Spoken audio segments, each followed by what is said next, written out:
it's crazy, but it's You're watching Channel Z, the world's leading zombie apocalypse channel, broadcasting live from Studio Z. Makes me act the way I do. Hello, welcome to Undead Live. I'm Dave, and Athena's not here. You're not Athena. I'm not Athena. Hi, I'm Liz. I think most people know me, but Dave, I'm so excited to be here today, co-hosting with you on Undead Live. But do we know where Athena is? I haven't seen her now for weeks. I believe she left comments on our last episode, so Right. she is either alive or somebody is sending comments from her account. So that's a good sign. I didn't even think about that, but that is a good sign. So Athena, if you're out there, let us know you're safe again. But we're thinking about you, and I'm just so excited to be here today, though, Dave. Thanks for having me as your guest co-host. Yeah, I appreciate it. So this is great. So, and today's going to be a really fun show, I think, right? So Yeah. it's the Dia de los Muertos, and we've got a great expert on. We've got Dr. Mathew Sandoval, who's going to come in and talk to us about the history of the holiday and how it's represented, and I think it'll be really interesting. And so, just so excited to talk about memory, and I will say that in preparation for this, I did watch Coco again last night, and I did, of course, cry. So I am so excited to talk about the Day of the Dead.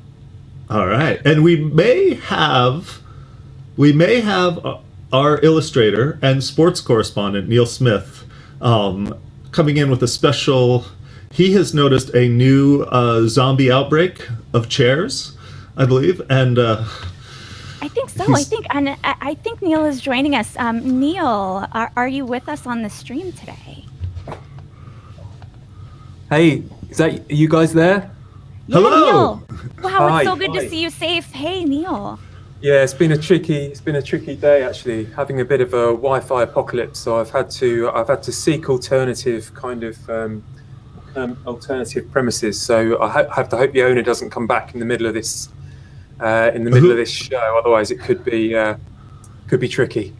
now you have unveiled a sort of new outbreak, right?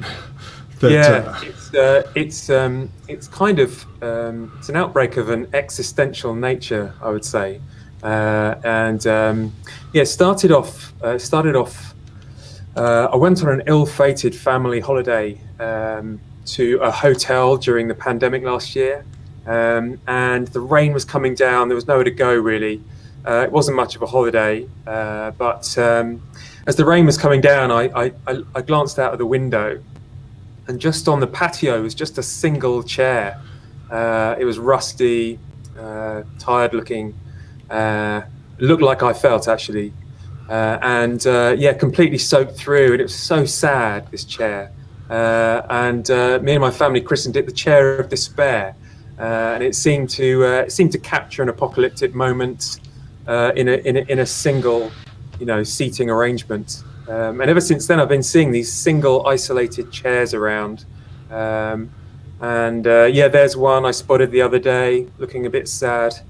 They feel. Oh, look at that! A tragedy. That one. They fill me with. They fill me with sadness. It feels to me like, the chair is designed for for human beings. Without the human being, there's no need for the chair. But captured on its own. And you have quite a few. You have quite a few of these pictures now. So this is like I love them. So it's a bit of an art school project. I noticed you've named the chairs as well. This one is Skip. Yep. Liz, I'll let you pull up the chairs. So where is that? Oh, that one's just been tossed. That's a hidden chair. Yeah. It's broken. It's I don't know. They fill me with existential sadness. That one particularly, I felt there's something quite sort of industrial estate sad about that. I kind of imagined that before the apocalypse. Haunting indeed, Atlana.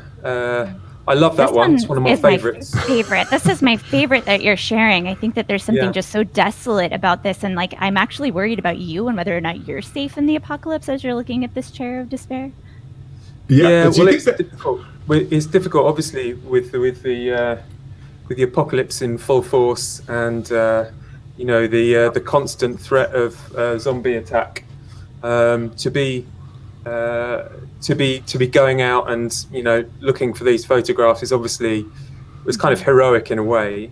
But it's the kind of thing I'm prepared to do, even during the apocalypse. Art is important. So, this art also, right? These are essentially zombie chairs, right? These are chairs that have lived their chair life, and now they've been sent off to die, and yet they refuse to die, right? And yet they live on, Dave, in my photographs, and in mostly industrial estates, I'm finding, but yeah, they're kind of profoundly sad and kind of amazing all at the same time. I suppose a bit like our terrifying zombies. Yeah, we have this amazing comment from Jason. The blue chair is in between life and death. Maybe it will be used again, maybe not. And I think that's something that's just so haunting about some of these pictures. Will these chairs be used again? Are they dead? Are they undead? Yeah, certainly. And also the idea that if they did get used again in their current positions, there would be something very sad about sitting yourself down on one of these isolated chairs. I mean, look at that one. I mean, if you sat yourself down there, surely that would be a lonely experience. There's nothing that's going to save that from being a lonely sit down. I could be wrong. Unless you put them all together, right? You could collect these chairs, and then you could make a whole set out of them. So like a zombie horde. Yeah, exactly. That's just brought back to life, and then like a ragtag team. And I don't know. That could be really Chairs of Hope. Yeah, maybe that's the next stage of your art project is Chairs of Hope, Neil. Yeah. Or you could call it either Chairs of Hope or just, hey, free chairs. And so, I'm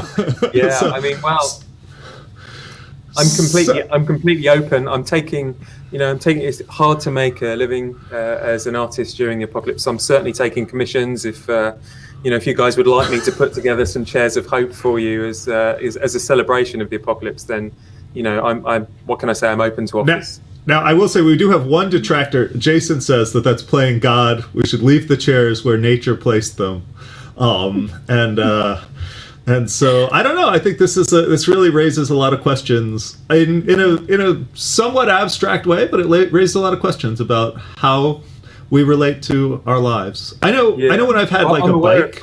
I'm aware of Jason's work, and I know he's an artistic soul, and I feel like he's making a serious point there. That as soon as you start, messing with these chairs, you might be opening a can of worms. It might be a profound change of meaning, and I'm not sure I could be responsible for that. That is, thank you. I mean, that's a great note to end on, Neil. I do feel like I want to bring in this comment from Athena. Athena, we're so glad you're safe. Thank you for being on the stream today. But she is also dealing with apocalyptic range and challenging chairs. So maybe in the future we can do an art project together. We can bring you in as our artist in the apocalypse. Yeah. Okay. So thanks very much for having me on. I better vacate this property and move on to wherever I can find shelter next. See, now it's shelter of despair. So, well, Neil, thanks so much. And if you are still around, we may bring you back on at the end. But if you have to run, then no problem. So, and be safe. Yeah, sure thing. I've got I've got a couple of chairs that I took last night during some particularly apocalyptic weather. So, maybe I could share those. So great. So now our next guest, we're gonna send you off, Neil. So our next guest, this is actually kind of interesting because today is the Day of the Dead, and Dr. Sandoval studies it and studies the history and how it's been represented. And I was actually just thinking one of the big representations is Pixar, who also talks about our relationship with inanimate objects. Yes, and what it says about us. And so, but I think it'd be really nice to bring him on and have, and so here we go. Dr. Sandoval, it's so good to see you. Thank you for joining us today. Absolutely. I'm so glad that I'm safe enough to join you. I'm currently in Los Angeles waiting this thing out. Pardon me if you hear in the background some zombie tamale vendors. Tamale is all I hear right now. So I'm doing my best to chime in and stay focused. We're so glad. We're so glad. We're so glad you're safe. We're so glad you're hearing signs of life as well, especially on Dia de los Muertos. So thank you so much for joining us. Yeah. I wonder if we could... Okay. Oh, go ahead. I was going to say, and thank you for resisting the call of food, which is always a tough one for me. Absolutely. But yeah, so could you tell us a bit about the cultural origins? Dia de los Muertos. Absolutely. Yes. Feliz Dia de los Muertos. Today is Todos Santos, All Saints Day. Day of the Dead is, so just some brief cultural history background. Day of the Dead is what anthropologists or people in cultural studies call a syncretic holiday, meaning that it's a mixture of two different cultural traditions. So on one hand, Day of the Dead is absolutely an indigenous ritual that comes to us from ancient Mesoamerica. Indigenous peoples of that area, this would be central Mexico. So we're talking the Aztec, the Mayan, the Zapotec, the Mixtec peoples, the indigenous peoples of Mesoamerica, had annual feasts for the dead. These were rituals, community ceremonies in which they gathered as a community in order to make offerings to the dead, to honor the dead. This usually happened at the end of summer and in the transition into autumn for them in Central Mexico. So on one hand, the roots of Dia de los Muertos are absolutely indigenous Mexico. But then obviously things changed when we had the Spanish colonization of the Americas. So when Spain came over and decided to ruthlessly murder and genocide their way across two continents, as they encountered the indigenous people of central Mexico, they brought with them their Catholic traditions. And so during the colonial era, so in the 1500s and 1600s, as Spain is conquering Mexico, the indigenous roots begin mixing with the Catholic tradition of All Saints and All Souls Day, which is celebrated on November 1st and 2nd. And so during the colonial era, these two ritual festivals for the dead begin to merge and combine in really kind of beautiful ways, but also very bizarre ways as well. And so what we understand as Day of the Dead or Dia de los Muertos is a culmination of that mixing, that blending that's been taking place for hundreds of years to where we're arriving at now, which is a new blend of Dia de los Muertos, because now Dia de los Muertos on both sides of the border, Mexico and the United States, it's been mixing. So Mexican culture has been mixing with border Southwest culture and US culture, mass media culture more generally. So what we understand of Day of the Dead now is a funky mix as well. So that's like a brief cultural background.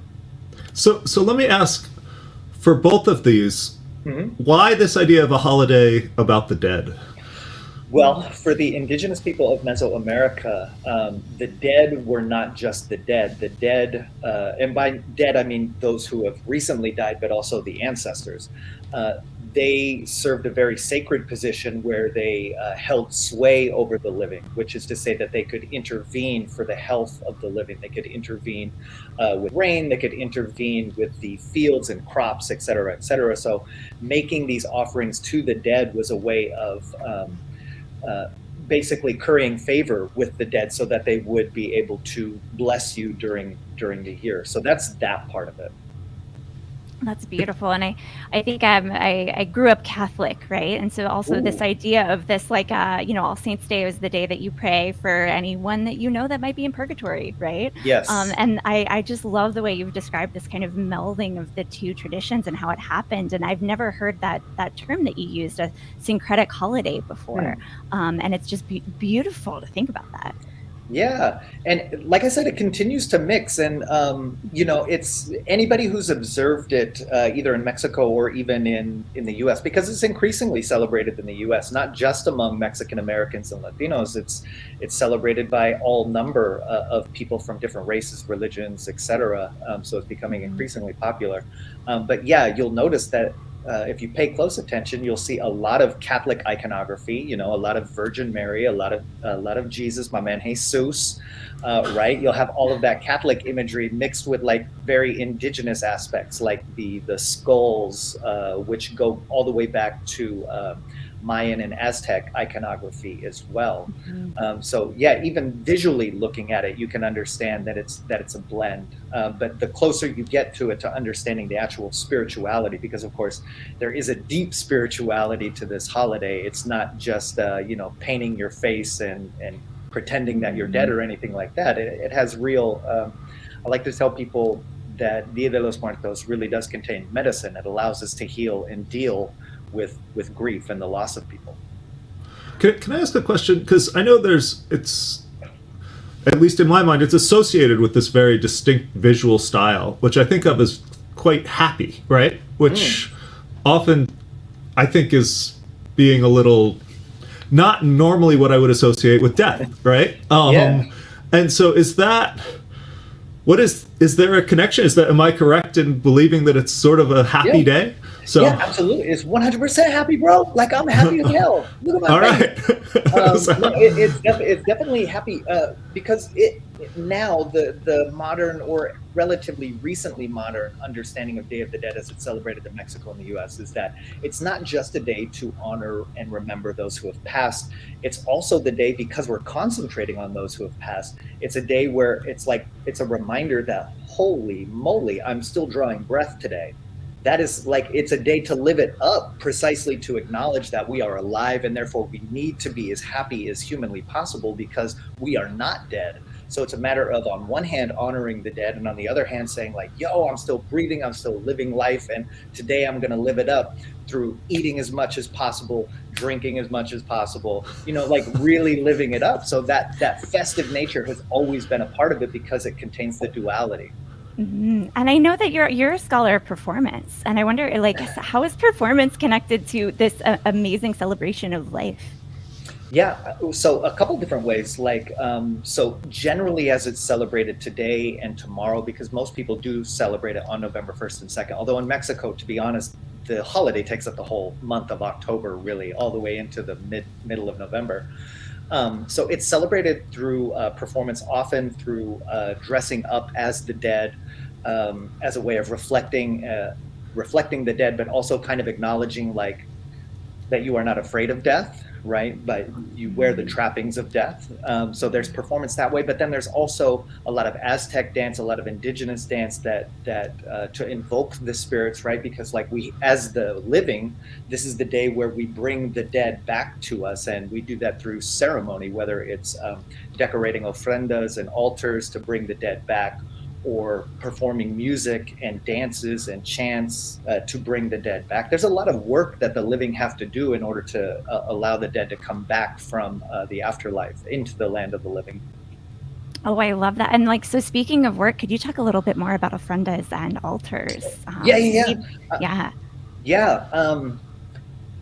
So the offerings, like I said, the offerings go back all the way to ancient Mesoamerica. But of course, there's a whole deep Catholic tradition of making altars for saints, making altars for the dead. So when those two things merged, it was like the cultural logic made sense on both sides of it.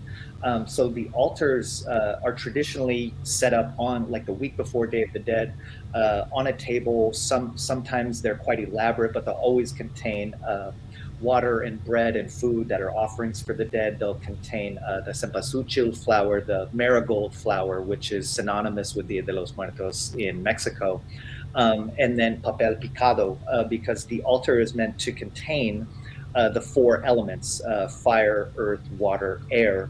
And so papel picado, the decorative paper that you would hang above the altar, catches the wind. the alcohol or water that you leave on the altar is meant to the liquid of life. The food and corn that you usually leave out is the earth of life. And then the fire comes across through the candles and the copal incense that will burn.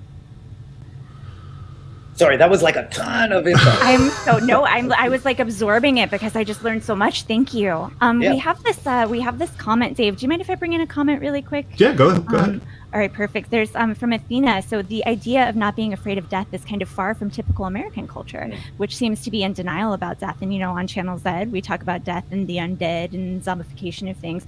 I wonder, this makes me think too, if you have any responses to this, would love to hear it, Matthew. But it makes me think too of how I think maybe American culture has understood Dia de los Muertos and Day of the Dead. So maybe both of those, if you have any responses. 100%. I love that. I would say, first of all, I totally agree with the assessment that American culture is a culture of death denial, which is in some ways kind of what makes the whole zombification of the 21st century in the increased influence of just thinking about the dead and undead is so prominent, is because American culture is a culture of death denial. So in some ways, that is why I see, as somebody, because I'm an ethnographer as well, like I'm paying attention to how this holiday is celebrated on both sides of the border.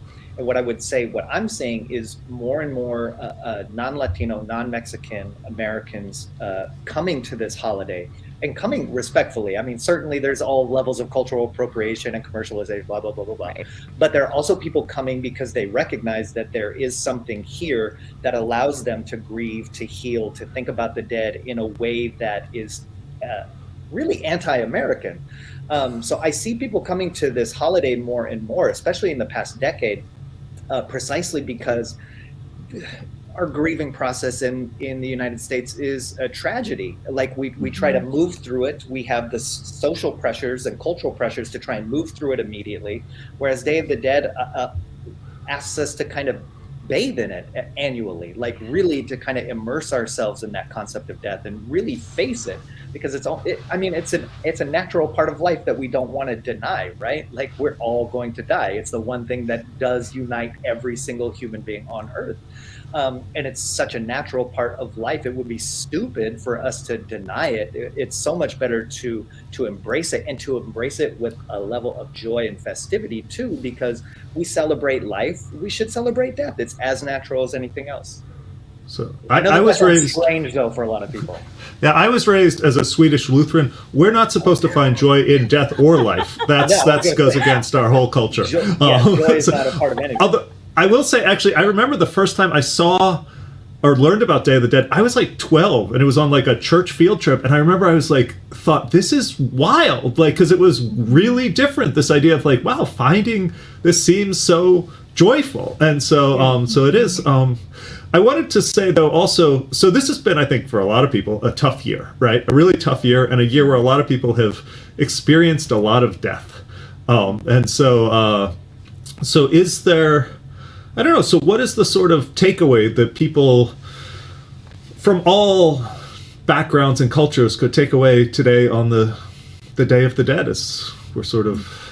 I would say, to be honest, from the communities that have been popping in and out of here in Southern California, because I'm in Los Angeles right now, this year's Dia de los Muertos celebrations mean more to people than they have in years past, precisely because of COVID, and precisely because last year at this time, none of us were able to gather and celebrate Day of the Dead as a community. So Day of the Dead always has like a double component to it. There's the home celebration where you make the altar in the home. Actually, you can kind of see my very crappy makeshift altar. How do I? Oh, I can't see it. There we go. There. Oh, there you go. Yes. There's some candles burning back there. So there's a home component where you make the altar in the home, but then there's always supposed to be a communal component where you gather with the community to honor all who've died, not just the ones who you hold personally, but to recognize that death has affected all of us, and that's how you create community. Is in gathering together and honoring the dead all at once, to recognize I lost somebody, you lost somebody, you lost somebody. Let's honor them together, and let's build those bridges through this cultural tradition. This year is the first year since 2019 that communities have been able to gather. I mean, most of them are always gathered with masks, at least that's what I've seen. So they're still able to gather. So its cultural impact is more profound now. And I imagine, I'm merely speculating here as somebody who studies this, I think that Dia de los Muertos is going to become even more prominent in the United States precisely because of COVID, because so many people are affected by death, that they need somewhere to turn. They need somebody to help them shoulder that burden, because it's a heavy burden. You know this. We all know this. When we lose people, it's a lot to deal with. So that communal aspect coming back is really, really profound. Do you have a question? Oh, yeah, I do. Well, I just, so here in Phoenix, I actually, I wanted to bring this in from Jason again. So over 35,000 people showed up for the Mesa Arts Center Dia de los Muertos 2-day celebration. And I was very briefly at the one in downtown Phoenix last weekend as well. And it was just like, I mean, it's amazing the people that have shown up and like are finding meaning in this holiday. And I think this is, so we have a question from Athena. How has the commercialization of the holiday changed it? Has it changed it? I think you've covered this just slightly, but we've been really positive about it. Are there any negatives? I've been positive about it precisely because what I'm hearing in my ear for the past decade or so, especially among, is everything okay over there? Like some bang. I don't know where that came from. That was me, and there might be something something happening. I'm just going to make sure it's not zombies. I'll be right back. Okay. Okay, sounds good. So we'll keep talking about the commercialization and bring it back. The commercialization. So there's been this ongoing conversation about like how commercialization has changed Day of the Dead, and there's kind of a certain fatalism about it, like, oh my gosh, capitalism has ruined Day of the Dead, commercialization, commodification are ruining Day of the Dead. But to me, that doesn't make any sense, because I'm also a cultural historian. I also understand that commercialization has always been a part of Dia de los Muertos. No matter what era we look at this holiday in, if we want to take it back to the ancient Aztec times, it was a huge celebration for the Aztecs, in which you had to buy a ton of stuff from the central market in Tenochtitlan, which is modern-day Mexico City. You had to buy a ton of stuff to be able to celebrate this holiday. And the market, that would absolutely support it. So it was the biggest time of year for the market. In the 1600s, that was the same. In the 1700s, that was the same. In the 17 and 1800s in Mexico City, the government had to actually intervene in order to start to regulate things, because the markets and the commerce were becoming so big in the central plaza of Mexico City that the streets would essentially shut down for weeks on end. So they tried to regulate it. That's how much commerce was out of control in association with Day of the Dead. So to me, commercialization is nothing new with Dia de los Muertos. It's always a both and. Which I think is some greater metaphor for Dia de los Muertos, precisely because it lives in this both and scenario. It's both indigenous and Catholic. It's both about the living and the dead simultaneously and the interplay between. It's about commercialization and the ongoing tradition happening simultaneously and living in between. And commercialization is absolutely, it's really tough to say. Honestly, as somebody who holds this day very sacred, commercialization is also allowing the holiday to be embraced by more and more people. Like the film Coco, as we talked about earlier, that film really opened up Day of the Dead for a lot of people, not just non-Latinos. Mexican American, I talked to so many people in my own family who were like, it's only because of Coco that I understood Day of the Dead, because Day of the Dead as a tradition has been lost for a lot of Mexicans and Mexican Americans. It's not something that got passed on. So Coco is the thing that allowed us to come back to this thing.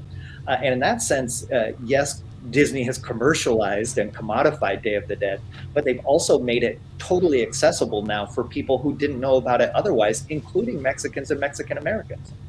Well, I'm going to bring Liz back. It sounds like, actually, you know what? I'm also going to bring, we're getting to the very end, but I actually think you were just talking about this, and we'd mentioned this sort of idea of Disney, and at the beginning, Neil was talking about his chairs of hope. And it's interesting how even holidays, right? We're talking about this is a holiday that's been passed on from ancestors and has changed and is sort of finding new life. And that's I don't know. I think that's kind of And that's exciting. what's happening with those chairs. That blue chair in the in that sad little storage garage is in purgatory, and therefore somebody is hopefully making an altar for that blue chair. I would hope. Yeah, it is. It's neither dead nor alive. That one. That's for sure.